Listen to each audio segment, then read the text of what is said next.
Hey, what is up ladies and gentlemen, and Jesus Christ, it's getting way more hotter than it used to be, so yeah, this is me, Sonic the Hedgehog here, and I'm back for some more yet again for the likes of the Mac Toys videos. And ladies and gentlemen, welcome back to more Let's Play of Sonic Lost World for the Nintendo Wii U/PC. So last time we actually did manage to completely done with Sky Road, in this case World 6 of, Sonic Lost World itself, and also, once again, we did manage to get ourselves every single of those red star rings and able to obtain the light blue Chaos Emerald. So even then, we've only got ourselves about like one more Chaos Emerald left, and despite the forms of Sky Road Zone Act 2, where I managed to discover the forms of some sort of a soft lock glitch, or anything like that, for that particular Zavok boss fight. So, anyways, today for this video is the fact that we're about to be, continue on and exploring for the final world in the game, and that will have to be Lava Mountain Zone. In this case, World 8 from the new Super Mario Bros. Games, excluding World 6 in new Super Mario Bros. 2.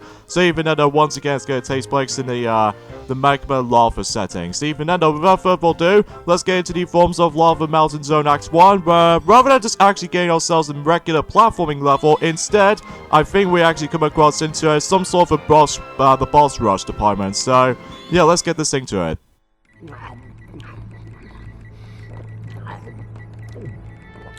Your friend has embarrassed me for the last time. You will be the instrument of my revenge. Yeah, it'll be fun to have your little buddy scramble you like an omelet. Omelet. Enjoy your last moments of free will. When we return, you'll be our slave.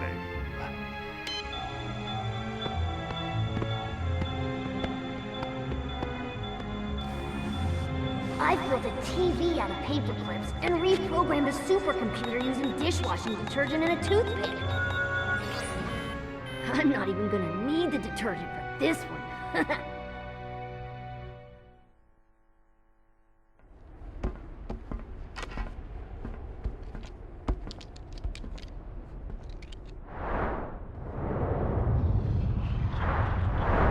Wow, it's quite a drop. Yes, it is. Oh! You guys are going down!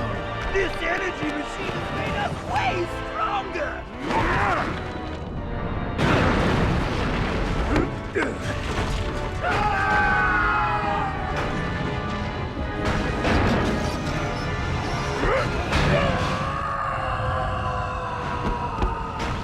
Eggman!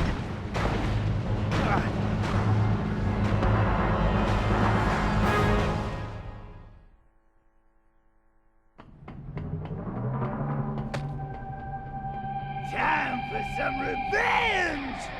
Right, Master? Correct. Revenge is a dish best served cold.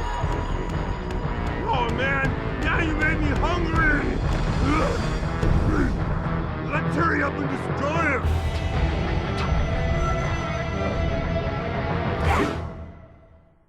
So yeah, right off the bat though, is the fact that I believe this will be the final time we're going to be able to have a rematch against with not only Zaz, but Zumon and Master Zig at the same time. So, generally get the speaking of such, I was right after all, because this is essentially the boss rush level. So even then though, basically, that, we need to face off against with those 3 Deadly 6 members again. But this time around though, for a final time, because even then though, to make things a little bit slightly tougher than the forms of how it does it previously, is the fact that it has more attacks than ever before.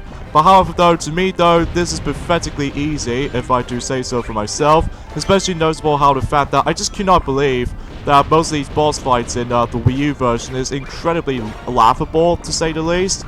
And also, as you can see on the actual screen, as you can see right there, I'm going to be spending most of my time trying to able to actually farm those, not only for the sake of rings for surviving for the actual boss rush department, but it's also the fact that once again there are red star rings to collect. In fact, this will be the final world to able to actually just to collect those little red star rings, basically, because, well, I'll explain more details whenever we get to the next video. Because of this though, Yeah, once again, there are 5 of them to collect, but it's like a waiting game if you really want to get every single of those red star rings, and I feel like it can be a little bit tedious sometimes, but once you're able to get the hang of it, you will be fine for the most part, but it's just the fact that if you really want to 100% for everything, geez, you need to wait for this thing a lot, even especially noticeable when there's like some situations like, if you get distracted by the forms of, let's just say Zaz from the very beginning.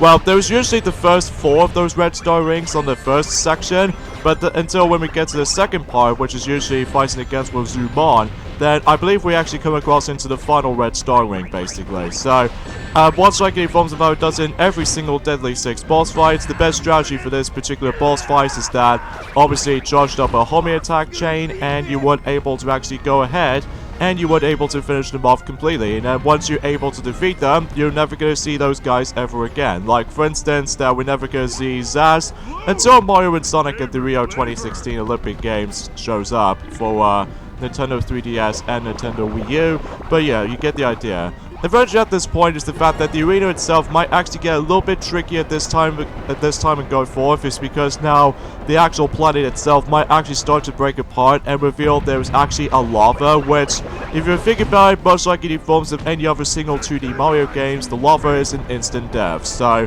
have to watch out for that. So, but at least even then though, at least unlike in Super Mario Galaxy and Galaxy 2, that you weren't able to actually get stunned for, well, you might as well able to take a health hit point as far as I'm aware, but in the forms of like in what the? Oh, don't tell me I have to redo that. Okay, quick error right there. It's kind of a shame about the fact that, well, if you accidentally die on this level though, they have no checkpoints whatsoever. So instead, you have to do this in one single run through, and as a result, if you accidentally died instantly into the lava, well, obviously you have to restart the entire boss rush again. So yeah, I'm just not a big fan of that. But even then, oh god, the actual jump button in this game, it just makes it a little bit, it just does not come out. It's so delayed most of the time. But even then, it might be something to do with the timing aspect or something like that. But even then, I just found it a little bit ridiculous at the same time. So, but I digress. So even then, let's try this one again, and hopefully we can able to survive for this fight. And sure enough, there goes Zuman, so that will be the final time seeing him. And of course, we can never forget the final part of this level, and that is of course Master Zeke, of course. It kind of reminds me like Master Shifu from the Kung Fu Panda series, but except the fact that, well, obviously Master Shifu was actually a good guy, of course. Whereas in Master Zeke, he was basically a blue Deadly Six, and he's also part of the bad guys. So, but there we go. Once you've demolished every, well, let's just say the first half of the Deadly Six right there, then that's how the level ends. So, not much anything else to say about this here. So, but even then, we'll take care of the second half of the Deadly Six until, I would say in Zone Act 3, because in Zone Act 2, on the other hand though, well, we're going to be returning back into the forms of the Aquarian tube thingy right there, with these rail grinding stuff again. But even then, we'll come across into that later on though, because once again, I need to farm some more of those flickies as much as I can before I'm able to actually unlock the, you know, the final act in this zone. So even then though, that's, yes, not much else to really say about this here. So today's day is the forms of the 13th of June in 2019. So even then though, this will be the final day of Nintendo Treehouse Live conversations and all that stuff. Just about to be more mentioning about the forms of the upcoming games, specifically in 2019 for Nintendo Switch and all that stuff. And sure enough, once again, they managed to completely ignore the 3DS software, because I'm sure enough the 3DS software is now currently done for good.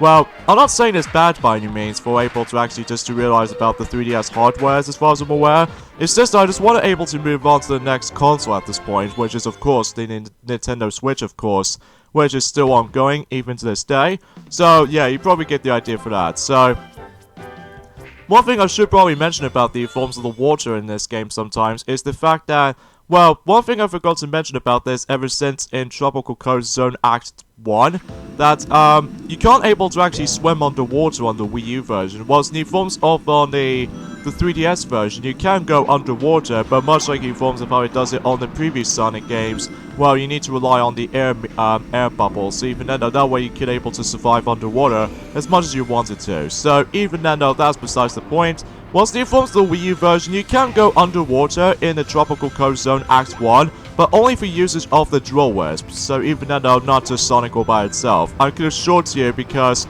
well, much like in Sonic Generations, or heck, even especially, well, not so much in Sonic Forces, because between Sonic Colors and, well, I would say by the forms of going underwater in Sonic Generations, for specifically Chemical Plant Zone, that it does allows you to— What the? Okay, that chicken just really gets on my nerves at one point or another, so actually I'll get into more details onto that later. So even then though, here we go on to Lava Mountain Zone Act 2, where it's basically plays exactly like how he does it on Tropical Coast Zone Act 3, but except the fact that this is by far the hardest level in the whole entire game, in my opinion, just because, well, first of all, as you can tell, that once again we are doing some rail grinding and stuff like that. But the biggest difference is between the forms of how it does it on Tropical Coast than the likes of how it does it on Lava Mountain Zone Act 2 is the fact that now we actually introduce into ourselves the instant death moments, specifically these bomb cards. Again, it doesn't matter how much rings you get, or even especially noticeable if you actually did yourselves your bad timing requirements, then you'll instantly die a lot in those little stupid bomb cards. But to make matters even much more stingy than that is the fact that every time you die several times, and if you manage to accidentally activate the P-Wing item capsule if you die several times, that you're pretty much going to be skipping over for the good chunks of the level, including the red star rings itself as well. So yeah, definitely a lot more trickier than the forms of how it does it on Tropical Coast Zone Act 3 was. So, but at least we can able to actually hear this amazing music once again. In fact, I'm going to be honest with you for this point, folks. I think these levels are personally probably one of my favorite levels of the game, not just by the forms of the music itself, but it's also the fact the matter is though is that it really tests your patience whenever you're trying to able to actually go from rail to rail and all that stuff. Well, despite the fact that in Tropical Coast Zone Act 3 might be slightly too easy in my eyes, but for this it might be up for a challenge, which even then though that's, well, obviously we still need to rely on these little colored rail grinding rails and all that stuff. Like we can able to slow down with the red ones, and you could go fast on the green ones, and yeah, you probably get the idea for that. So yeah, that's besides the point. So now for the actual level itself, assuming if you're able to know what the timing system goes, it's actually not that bad when you get used to it. Well, again, it might be really difficult just because of those you know, these bomb cards were able to actually instantly KO you every time you're able to touch them. But again, it doesn't matter how much rings you got and all that stuff. You know, it's kind of like the same thing for how it does it on, you know, the stealth section on Silent Forest Zone Act 2. And especially noticeable with these little Thwomp-type enemies from the likes of Silent Forest Zone Act 4. And heck, even with the forms of, I would classify for saying by the forms of running into the walls and all that stuff in, you know, Desert Ruin Zone Act 2 and all that stuff. So, yeah. But even though the entire level itself, even though the visual still looks very gorgeous to look at, even especially you can able to see these orange jellyfish in the background this time around though, which I'm not exactly sure they were there on Tropical Coast or something like that. Now, the entire level itself is alright, but again, it's just a matter of the difficulty. But the real difficulty comes into play, though, however, though, is these godforsaken red star rings. Because as soon as you miss one move, then you have to restart where the checkpoint is if you manage to activate it for once. And to make matters even much more stingy than ever would be, is the fact that, again, if you screw up by the forms of those bomb cards or anything like that, well, you have to re-grab those red star rings again. And just for a matter of this particular point though, although I will say this, is that the entire strategy for this is the fact that I suggest you're able to pull back yourself by the analog stick, so just in case you won't able to actually overshoot the actual rail guard, and especially noticeable with, well, the rail grind and all that stuff, so just in case you don't overshoot yourself running really fast and all that stuff, especially, well, at least for the first two red star rings aren't that much difficult. But the final three ones can be very obnoxiously difficult, especially that you have to do the very good timing requirement on the forms of how it does it on the red star ring number 3, and don't even get me started on red star ring number 4, just because you have to be so precise with the actual timing, especially you really don't accidentally got instantly killed by the forms of those bomb cards and all that stuff. So definitely a lot more of a harder level than he informs of how it does in a majority of the levels of the game, actually. So, yeah, I'm quite surprised about this, actually, because every single world, I die at least once. So, oh god, that was really close. So yeah, because of this, though, go onto this green rail right there, because, as you can tell, I accidentally died on that specific section right there, because, well, again, you can't able to actually backtrack for a moment there, and here's the final part of the level, is that you need to wait until when this gate starts to open, and then once it's fully opened, then the end of the level is just right there. So, oh wait, I really don't want to touch that level again, because let me tell you right off the bat though, this is probably the most difficult levels of the entire game, even way more harder than the forms of how it does in some certain levels of this game offers.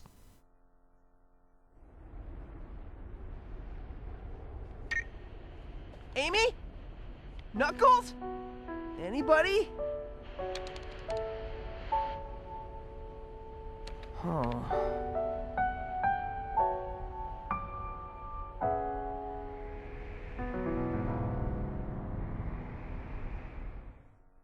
So it looks like Amy and Knuckles never respawns onto that monitor, because I could assure to you because of the nature's damaged nature. So I could assure to that part right there. So anyways though, let's move on to the forms of Lava Mountain Zone Act 3, where we did manage to able to try to take care of the final 3 of those Deadly Six members, specifically Xena, Zor, and even the leader of the group, Zavok. And hopefully though, we can able to actually just able to save the day, basically, before we're able to actually stop the actual evil deeds or anything like that. And I could assure to that, unfortunately though, Dr. Eggman never seemed to join with us at the moment, so even though, did he die into the actual lava instantly? I'm not exactly sure, but even though, we'll find things out by then, because even then though, that's, well, I'm pretty sure he might be dead by then, so yeah, you probably get the idea. So, anyways though, and seems more accurately, I'm pretty much stuck right there, just because that little Q-bot right there just managed to love to go all the way to the far left or anything, so,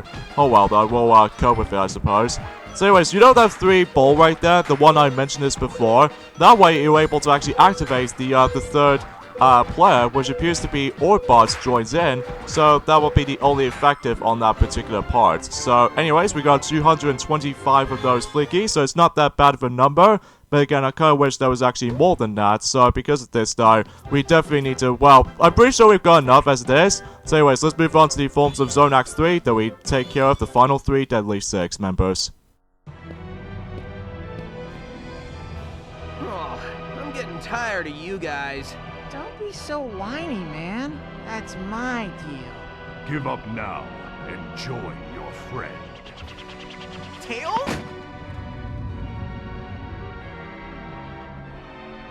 Oh, man, when I get my hands on you guys... We promise you will be happy in our service. I'll never serve you. I was hoping you'd say that. Destroy Sonic.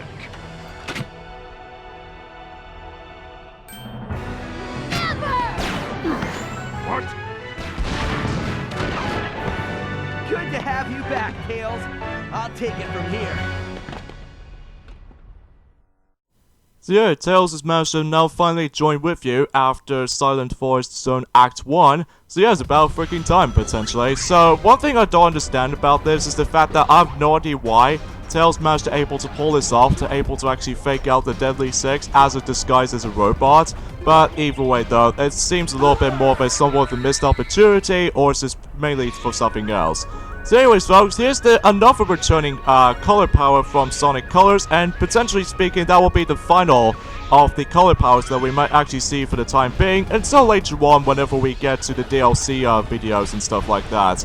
And that is the returning Green Hoverwisp, which it behaves exactly like how it does in Sonic Colors, but except the fact that what makes it a little bit of a difference anyway is the fact that in order to actually move the actual Hoverwisp is the fact that, well, obviously you can still use the analog sticks to move him, but the biggest difference is, in forms of how it does it on this game than the likes of how it does it on Sonic Colors, is the fact that in order to actually just float, well, you need to be sure you need to press the ZR button until you're able to actually activate it. And what's also is pretty weird is the fact that although he still utilizes the light speed technique, so even then though, in order to actually use that, well, you need to use the right analog stick. So even then though, I'm not sure about the PC version of the game, but I could assure to you, it might be exactly the same thing for how it does it on the PC version, basically. At least, well, I haven't really looked upon the forms of the PC version as much, to be honest. So, anyways, though, for the entire level of Lava Mountain Zone Act 3, basically we have ourselves the Boss Rush Part 2, meaning about the fact that we have to face off against with the final 3 of the Deadly Six members. To start things off with Xena,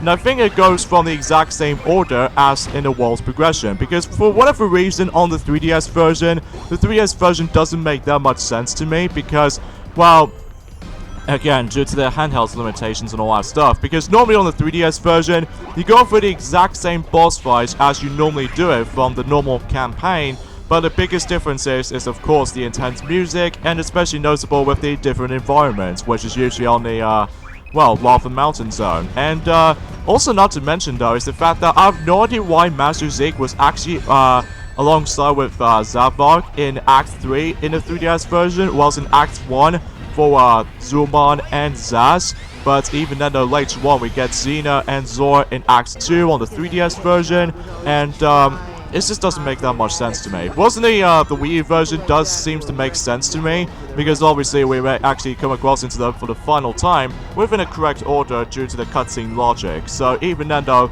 generally speaking, you get the gist of it. So anyways though, so here we go on to the actual 2D sections. Yeah, we're going to be shifting between occasional 3D and 2D sections once again, so even then though, because the majority of the time on the outside of the actual like castle fortresses or something like that, we always attempt to go onto the 3D parts, but on the 2D sections, whenever we get inside the forms of the actual castle parts, then we can able to, you know, deal with pretty tricky platforming most of the time. So even then though, because after all, we did manage to deal with Xena for the final time, so we're never going to see her for quite a long time, even though it might be completely forgotten, because I totally understand why.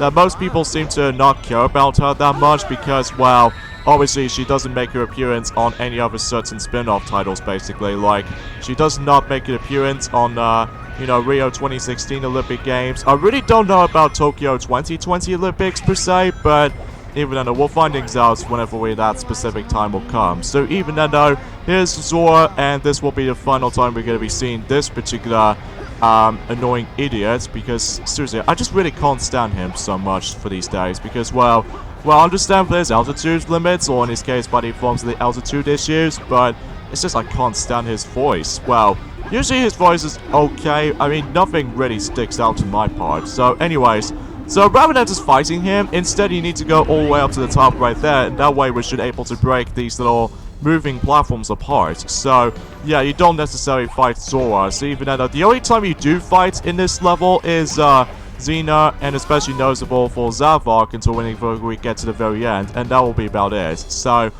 here we go on to probably is the most difficult red star rings in the whole entire game in my opinion, and those two are specifically on the parkour walls, because as you can see, like towards for the distance right there, as you can see on this little screen, there's a red star ring right down there.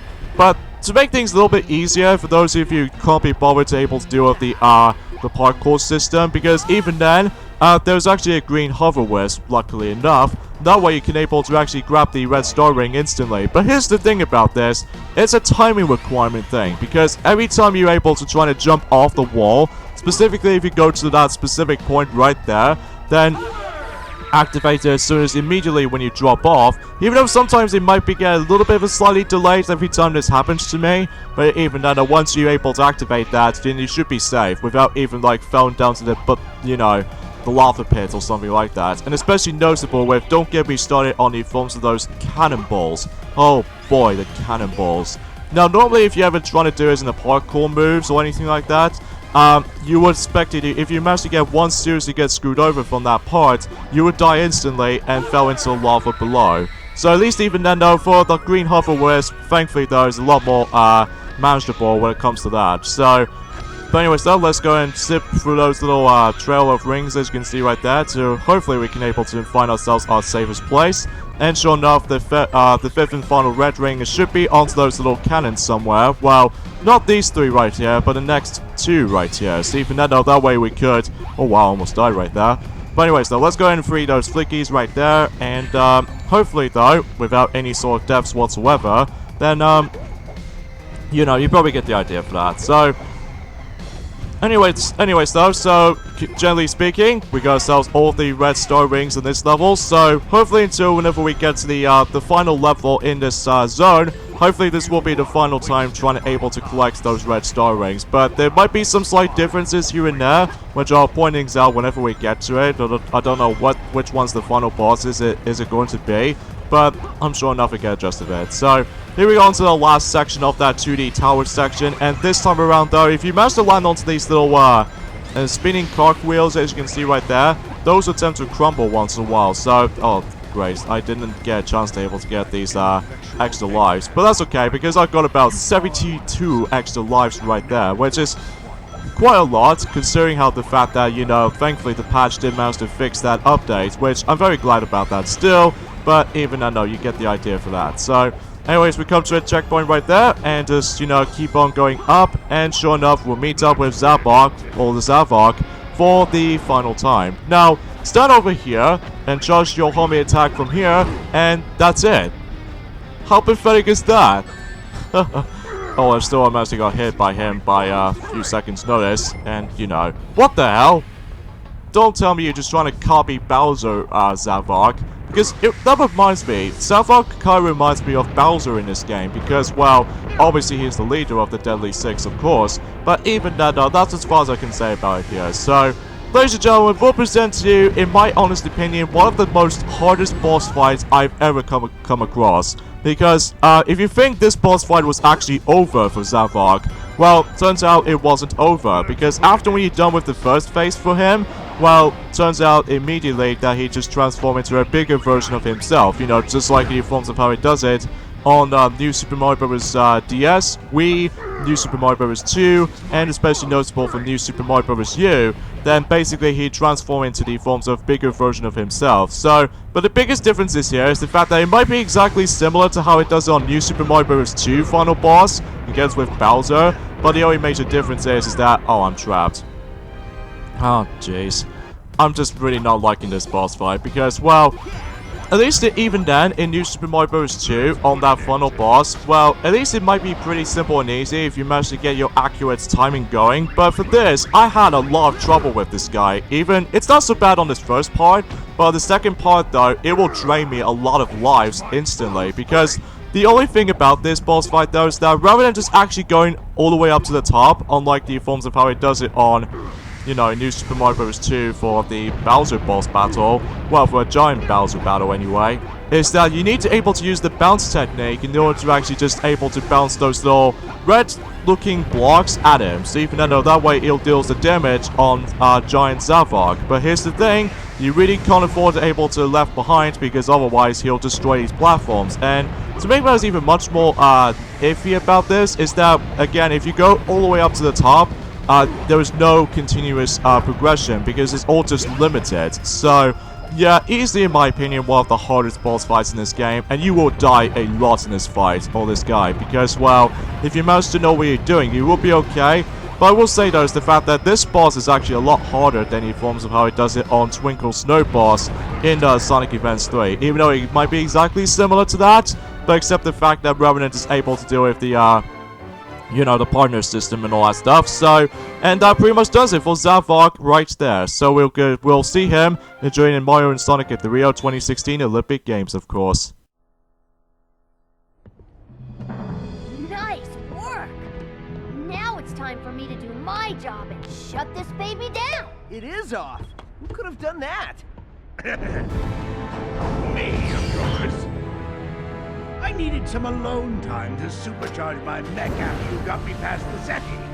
Faking my death was the perfect way. And now, my ultimate weapon is complete! Finally, with the energy collected from the extractor, I can rule the world! Pity about the damage done down there, but there's still enough left for me to conquer. The only thing that's gonna get conquered is your face, Eggman! So, after all this temporarily team up with Eggman, sure enough, he was still a bad guy after all. So even then though, because he did manage to able to fake out his death, at first I thought he was trying to die from that particular lava pit right down there from that broken part bridge, but sure enough, he did manage to live. I'm pretty sure he managed to get himself his secret weapon, which appears to be for that little bit of a jetpack or anything like that. Well, here's as far as I can tell from that. So here we go, folks, on to the final boss of the game, which appears to be Dr. Eggman himself, and it appears to be Sonic Colors Final Boss Part 2, because that was before when Sonic Forces managed to heavily borrow that back for the third time, and this is where I feel like the final boss starts to get slightly lazy from the future games of the series. Well, to be more exactly for this game, because even though it plays exactly like how it does it on the Nega Eggman Mother Wisp or something like that. Well, basically because, well, you know, this is why you can actually get similarities from here. So, but I digress. So here's the final boss in Sonic Lost World. All you need to do is basically we need to attack him, and that's all you have to do for this point. So along the way you need to dodge his attacks, like specifically the actual lasers and these little tiny projectiles, which I swear to God is actually a lot difficult to avoid them sometimes, and especially noticeable with the actual clapping hands attacks. So even then though, but of course this will be the final level to able to, not only for the sake of able to deal with boss fights department, but it's also the final level to able to hopefully trying to collect the final 5 of those red star rings, and after that we can get ourselves the final Chaos Emerald in the process. But again, on the 3DS version, in order to actually get Chaos Emeralds, is that, well, you need to deal with the probably is the worst special stages in the entire Sonic history, because, well, you need to use the gyroscope controls for almost everything. So again, it's a bit of a waiting game if you really want to get every single red star rings, just like in Zone Act 1 in Lava Mountain Zone, but except the fact that, well, if you charged up homing attack right there at the Eggman's mech, or the Death Egg robot right there, okay, assuming that's what this is called, then sure enough, you actually reached to the halfway point already. So this guy was able to take down super fast and quickly. And as you can see, I've got my electric shield, because you know that briefcase that I was on about for that control with the Wii U gamepad option? Well, that's why the item system comes into play with the briefcase, because every time you're able to, like, well, as you can tell, I've got myself like 20 rings and all that stuff, including with the electric barriers and stuff like that once again attracts from rings basically, so no longer do with double jump, although you can use double jump from anywhere else this time. So yeah, homing attack onto either of these legs, and you know, just do a homing attack chain on the different parts of his body, and sure enough, attack his dome, and after one last homing attack right there, he's done. Seriously, it's a lot more easier than any forms of Sonic Colors, and especially noticeable with the Deadly Six, well, to be more specifically, Zavok's second phase. So, and that's pretty much it, ladies and gentlemen. That was it for Lava Mountain Zone, and also the entirety of Sonic Lost World's storyline as far as I'm concerned. So let us enjoy the ending of Sonic Lost World for the Nintendo Wii U, 3DS, and PC. You know you never needed Eggman, right? I could have turned this thing off myself. Sorry about that, Tails. I'll never doubt you again. It's cool. Oh, and here's something that even Eggman couldn't do. I just reprogrammed his machine to return our world's stolen energy. In your face, Eggman! I'll be back, Sonic. I'll find another conch, and the Zeti will be mine once again. Only next time, I'll make them stronger. Honey, why isn't my jetpack working? Maybe because I borrowed the exhaust hose? Sonic! Here's your energy back, world. Bon appetit!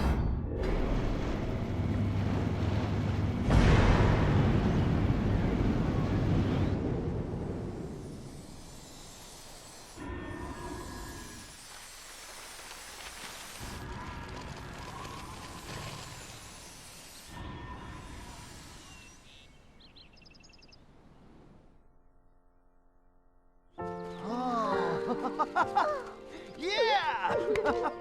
Hey, Amy. Looks like springtime's come early. Thanks to you and Tails. Well, I would have wrapped this up sooner, but, what are you gonna do? You know, after a day like today, I can enjoy a nap on some fresh green grass.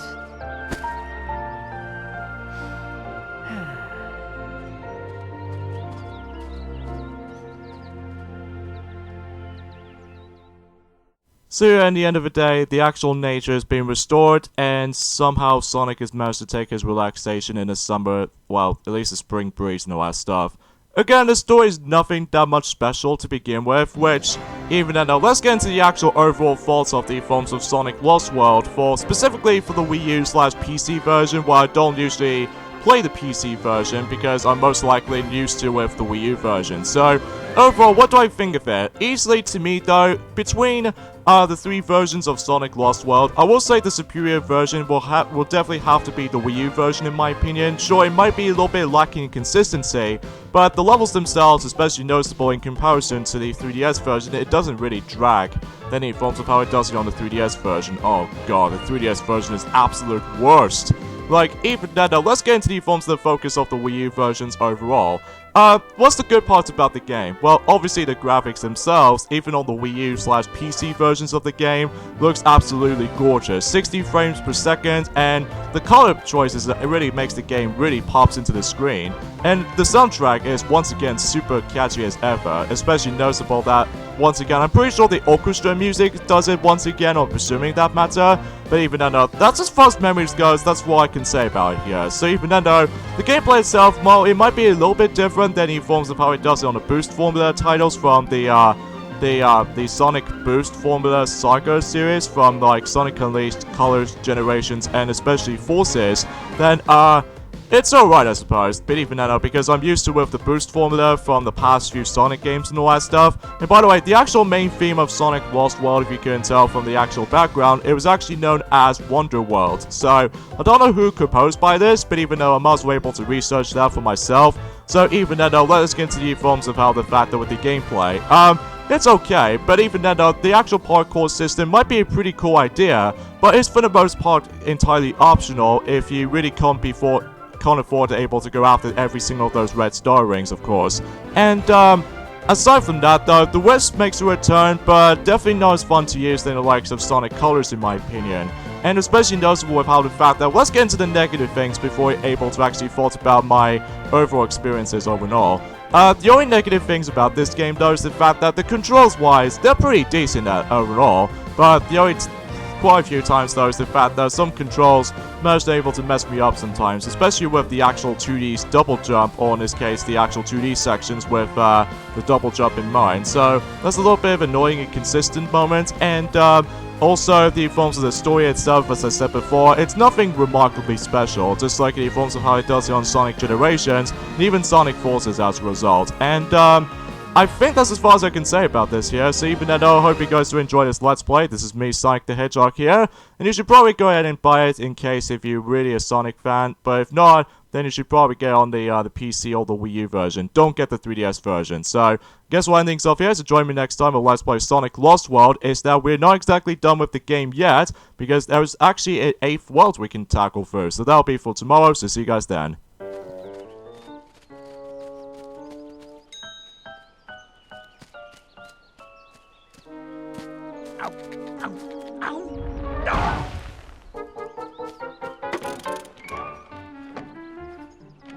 Here he is.